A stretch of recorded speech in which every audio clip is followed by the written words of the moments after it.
Let's talk a bit about burglar alarms. Now, you may know burglar alarms are one of my favorite topics. I've had a fascination with burglar alarms since I was a little kid, and I think that these ADT commercials probably had a lot to do with that. You have no idea what I would pay for, an alarm product that actually made my house look like this. And, there's a reason I have six projectors in the shed, right? I think a little bit about it every once in a while.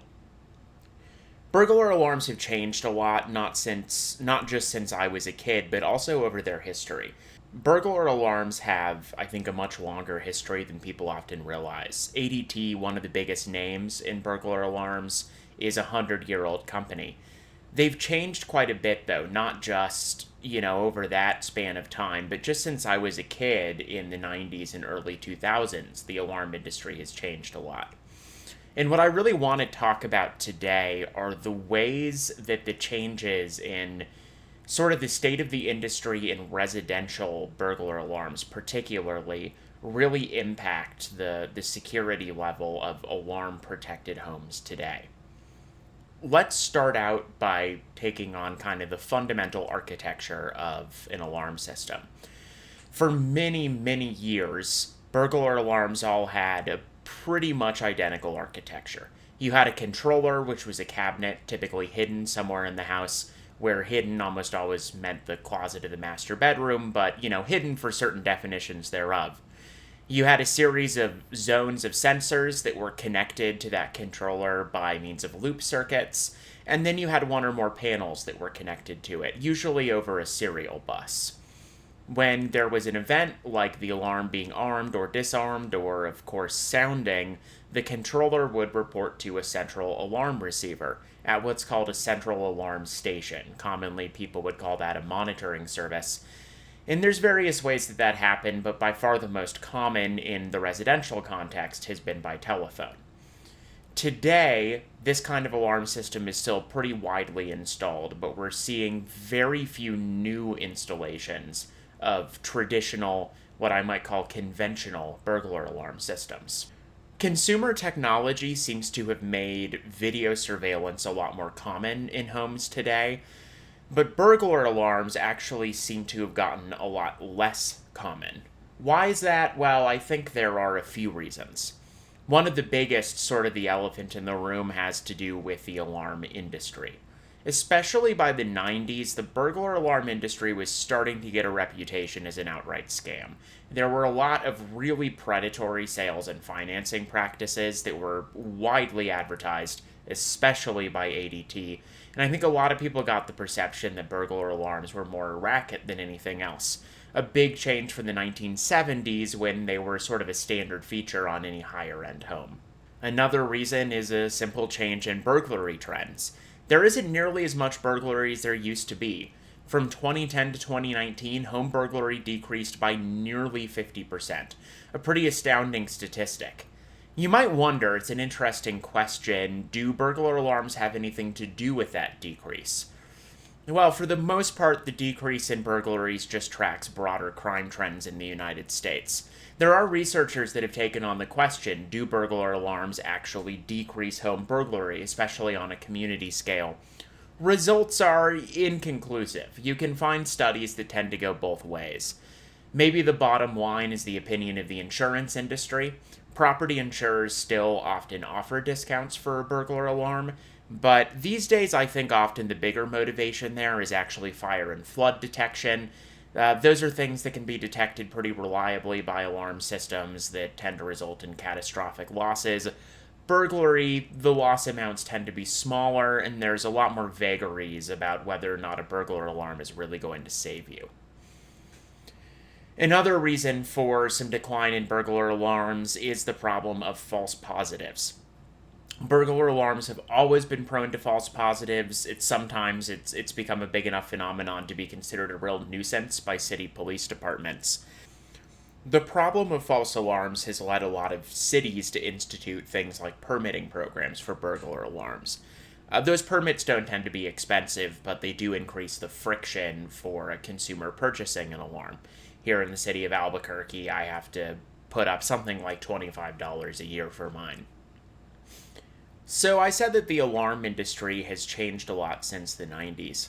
To start really looking at those changes, I think it's useful to understand where we started.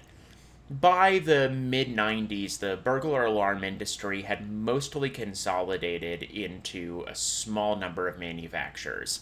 This is mostly through acquisition, so there's a lot of brand names you'll see that these days pretty much come down to Honeywell, Tyco, and GE. Bosch has always been a bigger player in commercial alarms than in residential, so you will see plenty of Bosch systems, but they're more often in larger businesses than in homes. So you might be a little surprised if you have an alarm system in your home that you don't see the brand of that alarm on this list. Well, I'll tell you one reason for that. The brand of that alarm is very likely ADT. This is going to come back later, but a lot of alarm brands don't actually manufacture equipment. White labeling is very common in the alarm industry, and most ADT branded alarms are white labeled from either GE or Ademco. Today the situation is a little bit different. There are about as many burglar alarm brands as there are podcasts for them to advertise on, and a couple of major consumer tech brands have gotten in on the industry. It seems like they're doing the kind of disruption that sometimes means rediscovering the mistakes that incumbents had discovered 50 years ago, but I'm sure you've seen advertising for a lot of these brands. So I wanted to talk a little bit about what's out there today in burglar alarms and what the security properties of these systems actually are. Let's start with the bad news. Perhaps the most widely advertised modern burglar alarm is the SimpliSafe system. Now, I want to explain a bit. What I'm about to talk about here is the first generation SimpliSafe product, which confusingly was replaced by the third generation system some years ago. There's definitely still some of these out there, but it's not actually what SimpliSafe is selling anymore. SimpliSafe is completely wireless. We're going to talk about that a bit more in a moment. It's based on a cross-band 433 MHz and 315 MHz system. There's no encryption or authentication whatsoever on the radio protocol, and it is vulnerable to simple replay attacks on disarming. On the upside, the SimpliSafe product does have a panel and a controller, which are two separate objects. We're going to talk a little bit more about that later on, and it does feature integral backup power and dual-path communications. An interesting thing about the first generation SimpliSafe system, and I believe the third generation too, is that it is not listed by UL or NFPA. So if you're going for home insurance discounts, SimpliSafe may not actually count towards those. And whether or not your insurance company finds that out is a different matter, but typically UL listing is a requirement for discount programs. So wireless burglar alarms. We're going to be talking a lot about wireless during this whole video. So I want to talk a little bit about what wireless protocols are really used. Recall in a conventional burglar alarm system, everything is wired. It's primarily zones of sensors that are on continuous loops. Wireless systems have a big advantage when it comes to reliability, and I would say a fairly strong advantage when it comes to tamper-proofing as well, but they have one big disadvantage, which is that they are very costly to install in an old work situation. When a home is first under construction, it's not really that big of a deal to install alarm wiring, and if you own a home that was built in the 60s, 70s, 80s, there's a good chance that alarm wiring was installed during construction, even if an alarm wasn't. But if your house doesn't have alarm wiring in place, adding it is going to involve a lot of opening up walls and then repairing walls. That's tedious, and if you're paying someone to do it, the labor hours there add up really fast. So a big deterrent to people installing burglar alarms that didn't already have them was the time and expense involved in running the wiring. Wireless sensors, an obvious solution.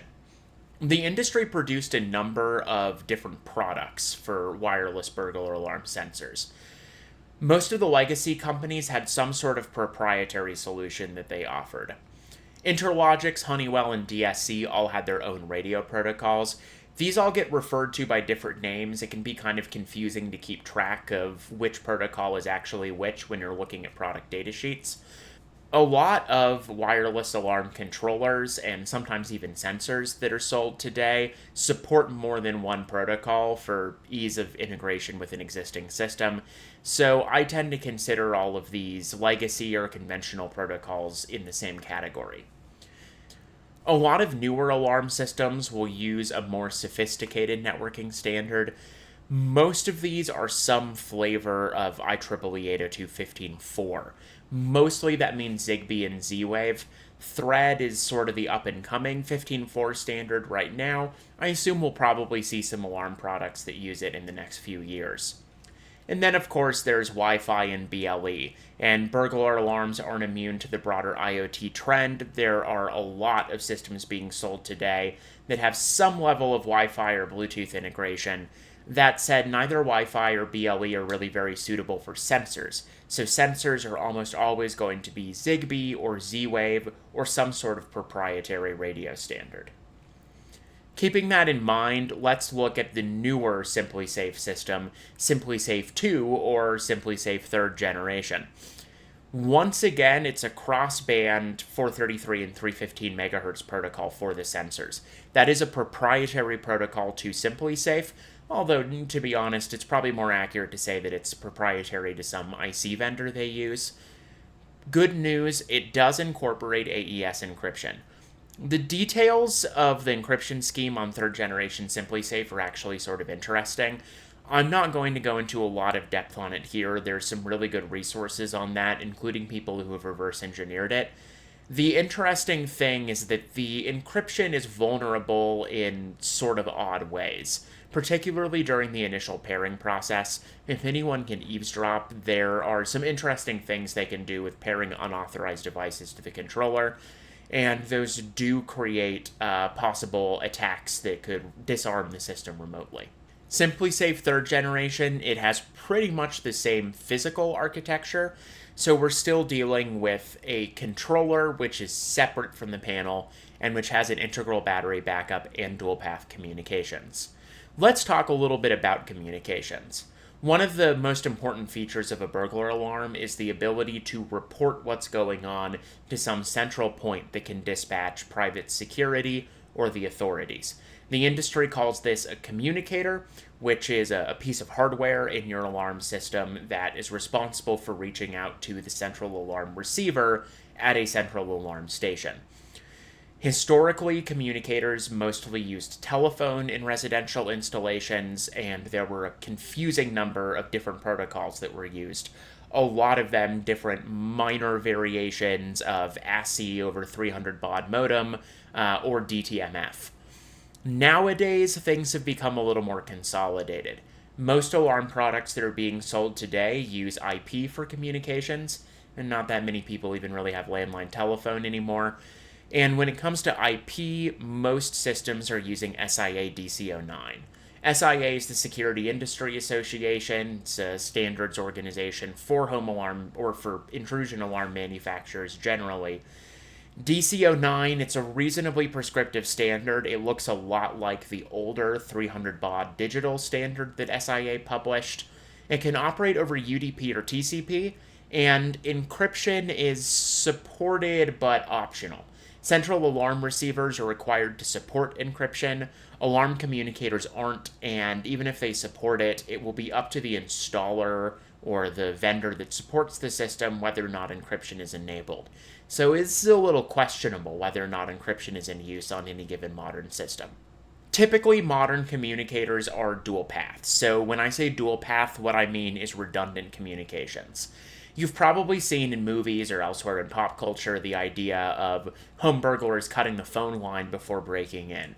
That wasn't really that uncommon of a practice in the era when burglar alarms were very popular, because cutting the phone line would usually prevent a burglar alarm calling in that the alarm had sounded. In the telephone days, it was hard to have a backup path. You could get a second phone line provision, but when someone cut the first, they were going to cut the second too. Nowadays, it's a lot easier. Most people have some sort of internet service at their home. Most alarm systems connect to the consumer's internet using either Wi-Fi or Ethernet. Then, most alarm systems have a cellular radio. Particularly with IoT cellular protocols like Cat1 or NB-IoT, it's pretty low cost to throw an LTE radio into the burglar alarm and then keep it in service for occasional one-packet reports to the monitoring station. So when we talk about dual path communicators, that almost always means today two IP paths. One is the consumer's internet connection, the other is cellular service, which is typically fully managed by the vendor of the alarm. Now, it's a good point to keep in mind here that a lot of conventional alarms that have cellular communicators installed, sometimes those are fairly old cellular communicators and they only supported 2G. SMS over 2G was a really common reporting standard. Sometimes it would literally be an SIA protocol message in a text message, was how a lot of those reporters worked or communicators worked. And even some of the older IP communicators were 2G only as well. So, with 2G service having now been discontinued in the United States, there's a little. Every time you talk about alarm communicators, this tends to come up. If you have a legacy alarm system with an older cellular communicator, it's possible that it doesn't work anymore. A lot of those needed to be replaced with communicators that were LTE capable. In theory, alarm dealers should have been dealing with that, but, the alarm industry is kind of a mess. A lot of people don't really have a relationship with the dealer anymore because so many dealers were exploitative. There's probably still a problem with 2G alarm communicators out there. Hopefully no one finds out about that for the first time, when the alarm goes off and the central alarm station never finds out. There should be supervision failures before that point. We'll talk a little bit about supervision later. Let's talk about Amazon Ring. Amazon Ring, this is interesting. When you say Ring, people think of the video doorbell product. But there is a Ring burglar alarm, and if it seems a little weird and out there compared to the other Ring projects, there's a reason for that. The Ring burglar alarm was not developed within Amazon. To be fair, I don't think the Ring doorbells were either. I think that was an acquired company. But the burglar alarm wasn't the same company as the doorbells. It's weirder than that. The way I understand the situation is that there was a company called Zonoff that developed this alarm system and then actually went bankrupt. And what happened is Amazon basically hired the entire engineering team from Zonoff. I don't know if they bought the IP out of bankruptcy or exactly how that worked, but through this kind of sort of acquisition process, the Zonoff burglar alarm, which never launched as a consumer product, became the Ring burglar alarm. There's a lot of things to like about the Ring system. I'm a big skeptic of the Ring brand, both when it comes to their products and also I think kind of their marketing and the way that they participate in society, if you will. But I actually owned one of these Ring burglar alarms for some time. In a way, I miss it. There are good things about this platform. One of them is that the developers really leaned on open standards whenever possible. It uses both Z-Wave and Zigbee. That's kind of funky, but if you're familiar with the Z-Wave and Zigbee market, it might not surprise you. Some things are appreciably cheaper and easier to buy in one protocol over the other. And I think for Ring specifically, the panel is Z-Wave, but the sensors are Zigbee. And that's kind of typical, because just generally speaking, Z-Wave is the expensive and sophisticated option. Zigbee is kind of the cheap and basic option. Much like the SimpliSafe system, Amazon Ring, it's a dual path communication system. That's Wi-Fi or Ethernet and cellular. And the panel and the controller are separate from each other with an integral battery backup in the controller. I'm not aware of any huge security problems with the Ring product that are specific to the Ring product. We're going to talk about some general security concerns you should have about all of these systems, but as they go, I think Ring is one of the better choices. And much of the reason for that is because they kind of just use industry standards for their communication security. So those are, usually, they're not perfect, but they're relatively well tested and well designed compared to some weird scheme that SimpliSafe came up with internally. Let's back up and talk a little bit about the alarm market broadly because we've seen some companies that provide a good example here. Broadly speaking, there are two different kinds of burglar alarm companies, and there aren't many exceptions to this scheme. There are companies that build alarms and then they sell them with a monitoring service that they are paying another company for. And there are companies that have a monitoring service and they are selling for use with that service an alarm system that they bought from another company. This is an old thing. Historically, most companies that you would get a burglar alarm from were Type 2 companies in this scheme. ADT is a good example we've mentioned. Huge brand. At the end of the day, ADT is a monitoring company. They don't make alarms. They bought the alarms that they installed from one of a couple of major alarm manufacturers. ADT had enough clout that they would get those, custom order with the ADT logo on them. A lot of the companies that are around today that are releasing burglar alarms, they're more technology companies than the older entrants in the field. And so they're more likely to be type 1 in this scheme. Both, I know that Amazon Ring and the next example, Abode, we'll talk about are, Abode's a little, we'll get to that in a minute. But Amazon Ring is a great example. They designed and manufactured that alarm system. They do not do monitoring. The Amazon Ring alarm monitoring is being subcontracted. And in general, the alarm monitoring industry has massively consolidated, kind of once again after it was broken up the first time it massively consolidated. So there aren't really that many major alarm monitoring companies out there. Most of the newer alarm systems that you'll buy, they're often all kind of being monitored by the same few companies. And basically you pay $30 a month or whatever for your alarm service. Then the alarm vendor behind the scenes is paying like $5 a month, if even that much, honestly, to a monitoring service. To be fair, your $30 a month is going to more than just the monitoring, but to my knowledge, not many of these companies actually do the monitoring. I'm not sure about SimpliSafe. That's something I should establish. Let's talk about another alarm vendor. So, Abode. Abode's actually what I use right now. Don't take that as a ringing endorsement. I'm pretty unhappy with the product in a lot of ways, but it's not one of the biggest entrants in this field, but it's a fairly big one. And Abode is sort of distinctive because they started out as a Kickstarter sort of thing. So it's a relatively small company that they're kind of like an upstart player in this market. Abode, we just talked about these like type 1 and type 2 companies, and I mentioned Abode and then had to backtrack. The thing is Abode kind of does neither. I would describe Abode as being an alarm company, not a monitoring company. That said, the majority of the Abode hardware they don't manufacture and they didn't design. It's white labeled from an, I believe, Taiwanese, it might be South Korean company called Climax. Abode also uses more than one radio protocol, but it's more confusing. I'm a little unhappy with Abode for positioning themselves in their marketing as being a Z-Wave alarm company.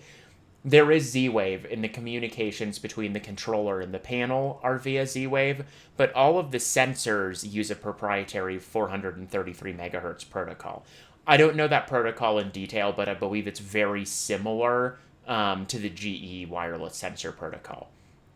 And that protocol, that's something that was, as far as I know, designed and it's manufactured by Climax, and it's common across all of the alarms that use Climax hardware, which is several different smaller alarm systems on the market.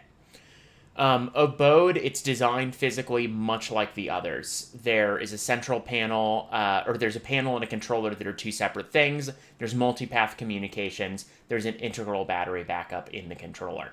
It might be interesting to compare the battery backup performance of all these alarms if you really wanted to spend some time on this. I believe the UL standard specifies, I want to say 2 hours of continued burglar alarm operation after the loss of AC power. Don't quote me on that. I would have to look that up to make sure. I'm assuming most of these products probably hit the UL standard and not a lot longer than that. Another kind of concern with these batteries are kind of a wear item on battery backup systems. If you deal with UPSs, their functional life will just get worse and worse over time, and eventually you'll want to replace the battery. Some of these alarm systems have consumer replaceable batteries, but I think others don't. So if you're making a purchasing decision and you think it's something you're going to hold on to for years, maybe think about that and prefer something with a user replaceable battery. That said, when it comes down to it, most of these are trash. They are not intended for decades-long service lives like a lot of the legacy systems were. You can find houses with like 1970s Ademco systems that still work. In 50 years, I do not think you're going to be finding any Abode systems out there that are still functional. Let's drill in a little bit on central alarm stations. So I've talked a lot about how there's this thing called a central alarm receiver, which is a piece of hardware, and that's where your communicator talks to in order to inform the central alarm station. Central alarm stations, whether or not they're like regulated and licensed in a strict sense, depends on the state.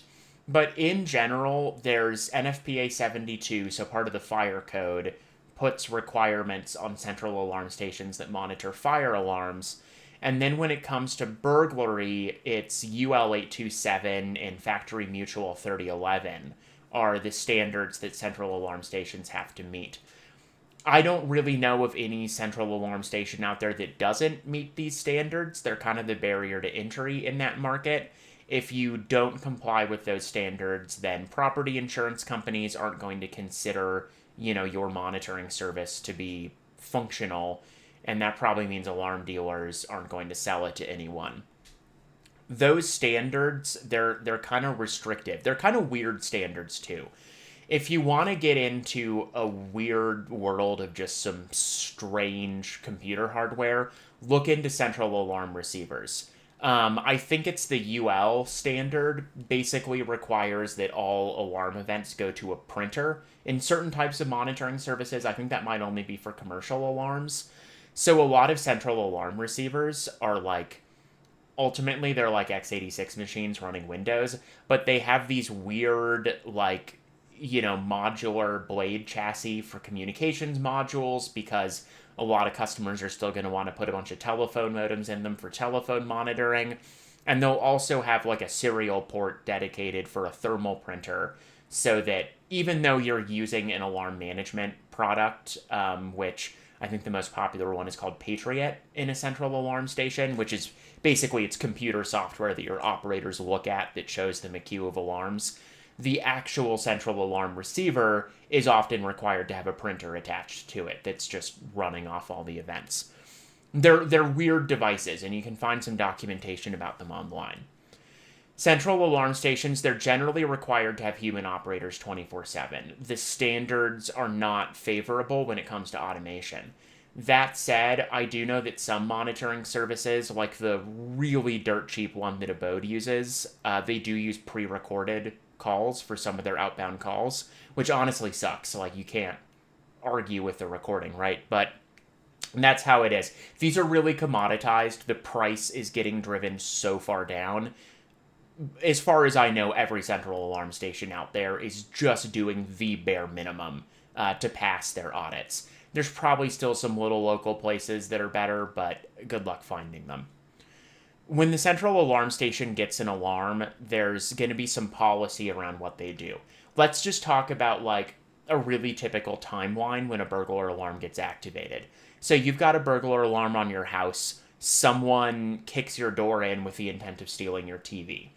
In kicking your door in, they probably violate a zone that monitors that door. They maybe also violate a motion zone, but it's near the door, so it should be an entry delay. So the first thing that happens is they probably get a 30-second entry delay. They might move into somewhere that's an immediate zone. Those details aren't important. It could end up being shorter before the alarm sounds, but probably there's a 30 to 60-second entry delay before the alarm sounds. Most alarms, once they sound, have some sort of grace period before they actually report that alarm to the central alarm station. I've seen 20 seconds in the documentation for some alarm systems. I think in some cases it can be up to a minute, but I think the UL standards put kind of a limit on that, and I think it might be 20 seconds. Once the central alarm receiver receives the alarm, it submits it via like an API basically to the alarm management system that the central alarm station uses. That puts it in a queue. One of the operators picks it up off that queue, and then they start making phone calls. Typically, that like round trip process from the alarm being communicated to the operator making phone calls, just that segment, let's say, is around 1 minute. In total, from someone first violating the alarm to a central alarm station operator making phone calls, that's probably going to happen within about a 2 minute period. Most monitoring stations, the first phone call they make, often the first 2 or 3 phone calls they make, will be to contacts that the alarm customer provided. So that's often your own phone number, your spouse's phone number, some friend's phone number. If they can't, through one of those phone calls, establish that it's a false positive, their next call is going to be to some authority that they're going to dispatch. Most of the time, that's going to be local police or fire. That said, it is possible to have your alarm monitoring service and form a private security company instead. There can be advantages to that, right? I actually had a whole slide about this that I removed, but it's useful to know, so I'll throw it in here. You've got 2 choices. The cheap option is that you have your central alarm station call the police when your burglar alarm goes off. The expensive option is that you have the central alarm station call a private armed security company. There is a trade-off between those two. Obviously, private security, they're going to bill you. Most security companies that I know of, at least in my little market of Albuquerque, New Mexico, don't charge any ongoing fee to respond to alarms. They're just going to bill you per hour, like minimum 1 hour, when there's an actual alarm event. And the rate there isn't super high. It's often like under $100 an hour, but it's not usually that much below $100 an hour. The upside to private security is that they care. Maybe that's a little unfair to the police department, but the police department does not care about your burglar alarm. Even though it's usually considered crime in progress, it's often a lower priority call within the scope of the 8 different crimes in progress that they have reported. So even with the police department's larger workforce, out across the city, there's a decent bet in a lot of scenarios that a private security company would actually get to your house faster than the police department. They will also likely do a more thorough job of inspecting the structure for any evidence of unauthorized entry. And most private security companies, if they get an alarm call, they respond to the building, your house, say, and they find that there's a door open, that there's a window that's smashed, that there's evidence that someone has broken in. They'll do 2 things. Number 1, they'll search the structure to see if there's anyone still in there. And number 2, the guard will stay there until you show up or a company that you've hired shows up to secure the building. Something like that happens. That's kind of important because if your door is hanging open, it kind of depends on the neighborhood, but it can be pretty easy to have secondary burglaries, basically, if there's a visible means of entry into the structure. So that's an advantage to private security, is that they'll generally basically hang around and secure the building until something gets done to close up, however it was broken into. One last thing that's probably interesting to say is that large organizations will sometimes operate their own central alarm stations. It's not like a super difficult or expensive thing to do. So there's 2 examples I think you'll often see. Number 1 is institutions. Things like universities, government research and development laboratories, larger military installations. It's not too unusual for them to have their own central alarm station on site, which is often just like part of their general security department. It could be a police department, security police, protection forces, whatever they have. The other scenario you actually see this a lot with are chain businesses. So, for example, I believe Kroger operates their own central alarm station that provides the monitoring for all of their stores. If you have enough locations, then it kind of makes sense to do that because, number one, there's a decent chance you can save money compared to paying someone else. And number two, running your own central alarm station gives you like total control over how responses are handled. So, for like a chain business, for example, it's a lot easier to set it up so that your central alarm station just has access to your HR system so that when the alarm goes off at a store, they can look up who the manager is. And you're not like having a whole extra process to try to keep that information in sync with some third party. How about another product? Vivint. Vivint is kind of a weird company, and I think they like sold their solar division or something. So I'm not even 100% sure that I'm using the right brand name right now. But Vivint, as far as I know, got started out doing solar and then kind of expanded into a bigger like smart home company. When I lived in San Francisco, I saw a lot of Vivint window stickers, but I'm not sure that I have ever seen one in the Southwest, so it might be kind of regional, whether or not they're a big player. I threw Vivint in here because they're an example of kind of a newer player in the field. I'd say a relatively startup company that certainly presents themselves as technologically forward, but they're pretty much using legacy or conventional alarm equipment. It's probably unfair to say legacy. These are products that are still being manufactured and supported. New versions are coming out periodically, but they are very much traditional alarm systems. To my knowledge, most of what Vivint uses is 2 gig. 2 gig, it's a smaller player. I think it's an East Asian company. They haven't been around as long as the more established companies, but their main alarm offering is extremely similar to Honeywell Lynx. It's a entirely wireless system. It uses the legacy Honeywell protocol for, I think, all of the sensors. There's Z-Wave support. I don't think that a typical 2 gig alarm installation actually uses Z-Wave for anything. I believe the panels are also 345 megahertz wireless if you have more than one, but they do support Z-Wave as a home automation feature so that you can control outlets or lights or whatever you want to from your alarm panel. There's an obvious nexus between burglar alarms and home automation, which means that every burglar alarm company badly wants to be a home automation company. But as far as I can tell, none of them have actually meaningfully pulled it off. To be fair, I don't think a single company in any industry has meaningfully pulled off home automation. But, you'll see home automation mentioned a lot when you look at sales materials. Just ignore it. It's trash. It says home automation, so you know it's trash. Self-contained. So here's the thing about the 2 gig system. Every system we've talked about so far, I have said it has a separate panel and controller. Here's our first exception, and I think the only one I talk about here. There are some alarm systems in which the controller is built into the panel, but this is not very common in good quality alarm systems. Look on AliExpress, you'll find a million of them, but when it comes to things that people are actually installing, it's not very common. There's a good reason for that.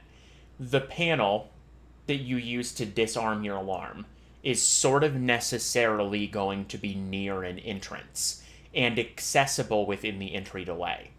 So what happens when someone smashes a window, climbs in, locates the panel, which is pretty easy to find because it's next to the main entrance door and it's beeping at them, and then they smash it with a hammer?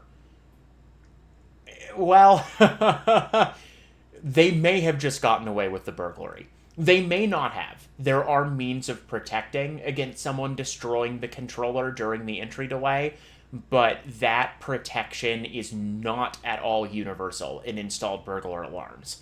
So there's an obvious risk to having the panel and the controller integrated into one device. It means that you probably cannot hide the controller, which is what you would normally do. There are some exceptions. The 2 gig system, most of these systems, there's some kind of wireless arm-disarm pendant, basically like a key fob.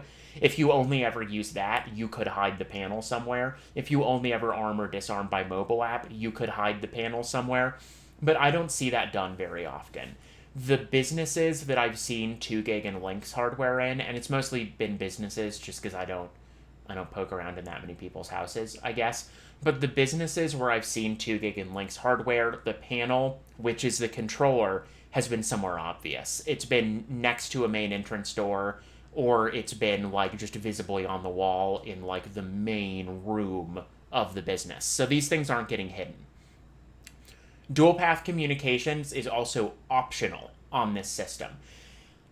I don't know if Vivint installs it. I hope they do. One catch with these two is that it's hard to conceal the cabling very well because everything is in the panel, which is like next to a door. So unless you really like do the work to run it through the wall, there's a decent chance that if they have a wired internet connection, it's like hanging down the wall under the panel.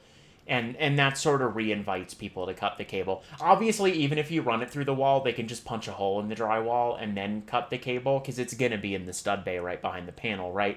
But at least you made it a little harder and a little less obvious that there's that attack vector. I want to talk a little bit about supervision to kind of wrap up our alarm discussion. Here's the idea of supervision. Your burglar alarm isn't worth much if a burglar can just remove the sensors or destroy it. So supervision in general refers to a set of techniques for performing self-testing to ensure basically the burglar alarm needs to be able to determine that it's still working right, that all the sensors are where they're supposed to be, that it has communications, etc. Both burglar and fire alarms perform supervision. To be honest, fire alarms are usually better at it. I think it's just simply that the NFPA fire code has evolved more quickly in response to developing technology than burglar alarm systems have. And in general, wired fire alarms much more common today than wired burglar alarms are.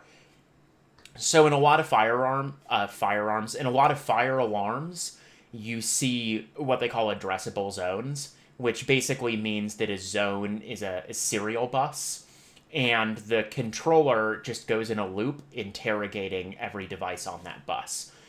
That was all wired stuff. Well, burglar alarms. Burglar alarms, addressable zones, not common. A lot of burglar alarm panels only support 1 or 2 addressable zones, even like big commercial panels, and they only support them for fire sensors. And that's just because a lot of burglar alarm vendors for smaller buildings, they want to be able to meet code requirements for fire alarms, especially that's not so common in the US to have a burglar alarm that fills in as fire alarm, but I think it's a lot more common in like the UK and Europe.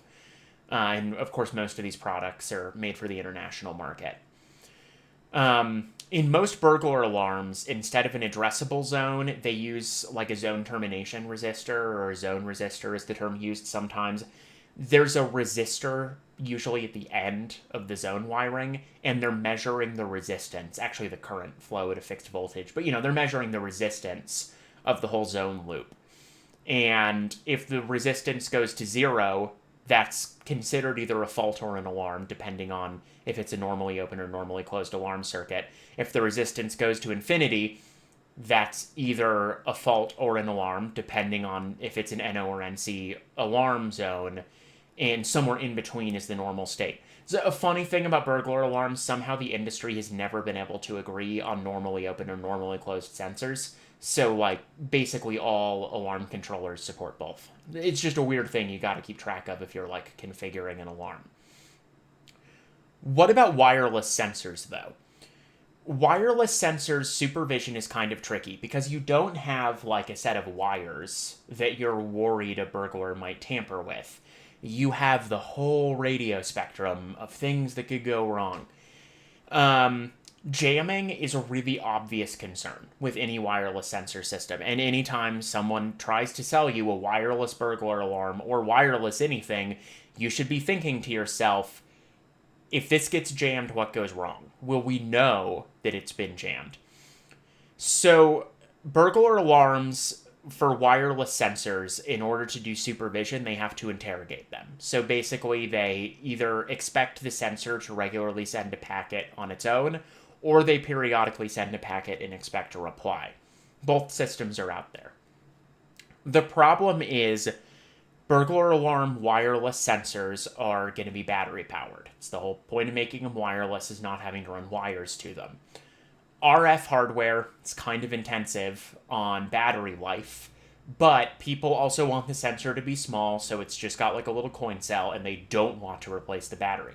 So all these wireless alarm sensors are trying to achieve like year plus battery life while operating a radio transmitter. The way that you do that is by running that radio transmitter as little as you possibly can.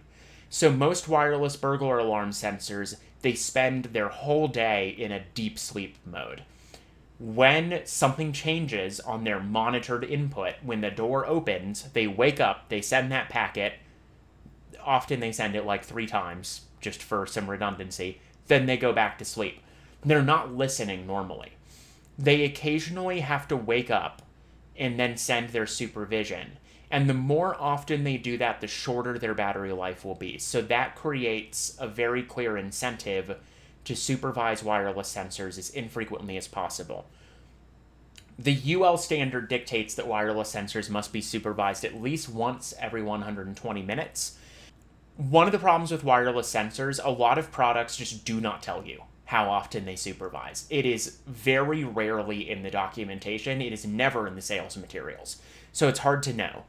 Some of the things I've seen that do state it, it's common to see a little over an hour. And I think that's because they're trying to fit comfortably within that 120-minute UL requirement. It's often configurable in the programming for the alarm, especially for like more conventional alarm controllers. I think it's Ademco panels. You can select between 20 minutes and 24 hours in a bunch of steps for wireless supervision. And one wonders how many alarm installers set that to 24 hours, just because they know that the alarm user's never going to notice, and it's going to increase battery life. I don't know. I don't have evidence for this. I just have a suspicion from what I know about alarm installers and their regard for UL standards, that a lot of installed alarm systems, if that's configurable, are probably not configured in compliance with the UL standards. Here's the big problem with these long supervision intervals. So let's just think about why this whole wireless supervision thing really matters. Let's say someone breaks into your house and they have a radio jammer. There's no way for the alarm system to know that jamming is occurring until it attempts to supervise a sensor.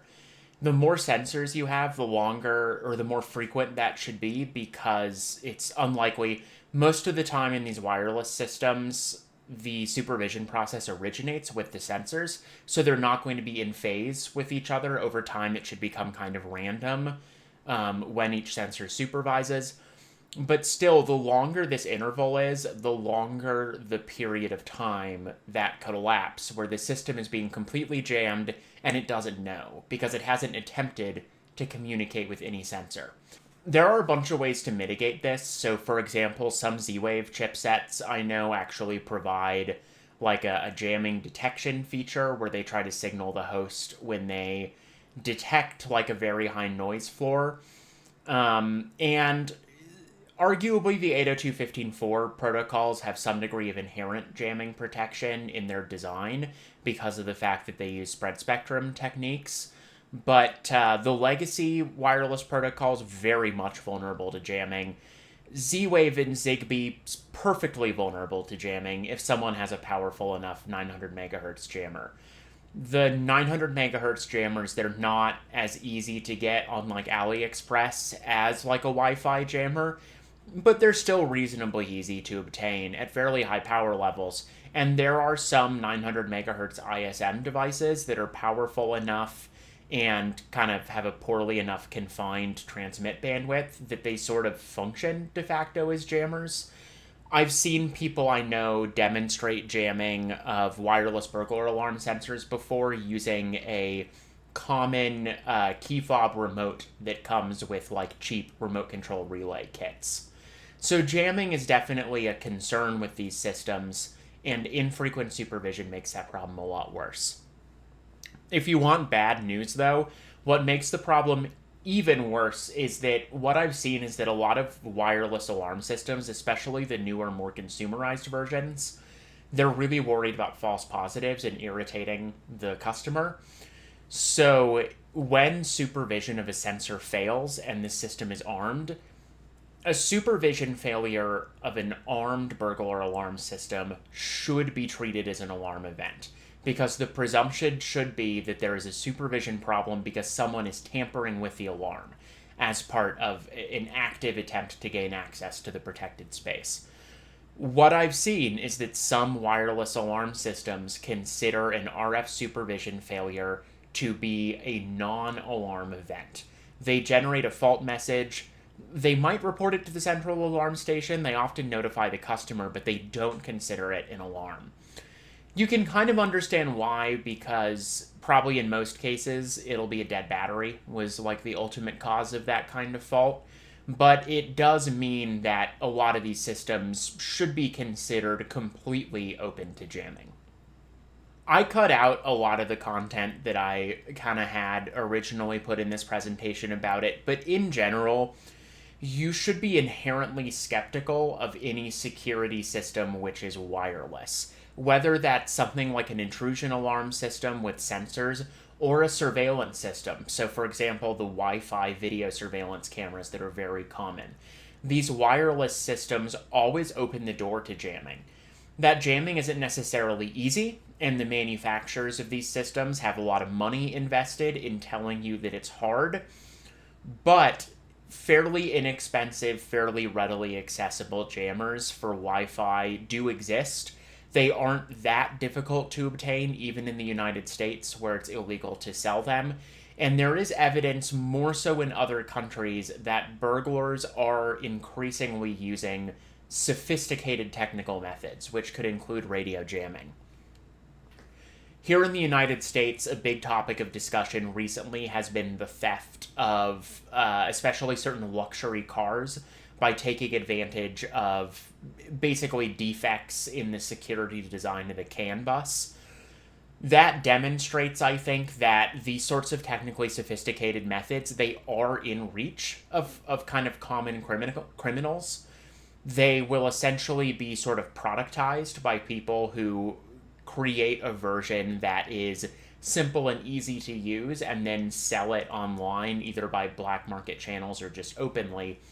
So, to my knowledge, there has not been very much use of radio jamming devices in home burglaries in the United States, but I tend to think that it's only a matter of time. The techniques do exist.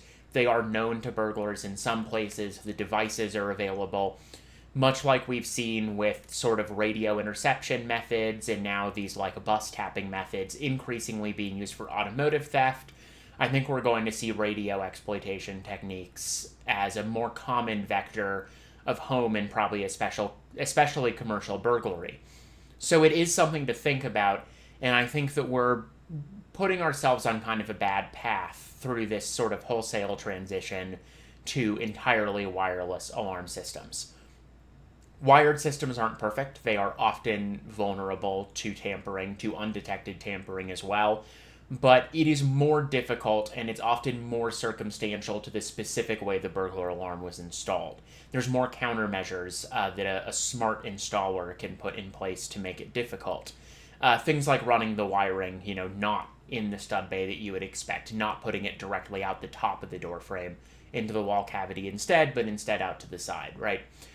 And I think some better installers do know about these things. For wireless alarm systems, there's just not much you can do to protect yourself outside of embedding a fine metal mesh in your exterior siding or something, which admittedly we kind of do in the Southwest. There's just not really anything you can do to claim exclusive control of the radio spectrum. There is no protected space or secured side for a wireless alarm system. I really hope that there will be sort of a return to wired alarms. It is so much cheaper to install alarm wiring during new construction that, if consumers can be brought to care at all about wired alarm systems again, I think we will start seeing new construction houses having alarm wiring as a standard feature a lot more often. Obviously not a perfect solution, that's just new construction, but at least it's trying. And it seems like, for the most part, the entire residential burglar alarm industry right now can be described as not trying. Well, that's it. This was sort of a repurposed presentation that I put together for an in-person event, so I don't know that it makes the very best YouTube content, but I can almost guarantee that it's better than me wandering around outside on the banks of the Rio Grande and then not actually finding anything interesting to talk about. So I hope you enjoyed. Check out. I don't think there's anyone watching this who doesn't know about my blog/newsletter thing, Computers Are Bad.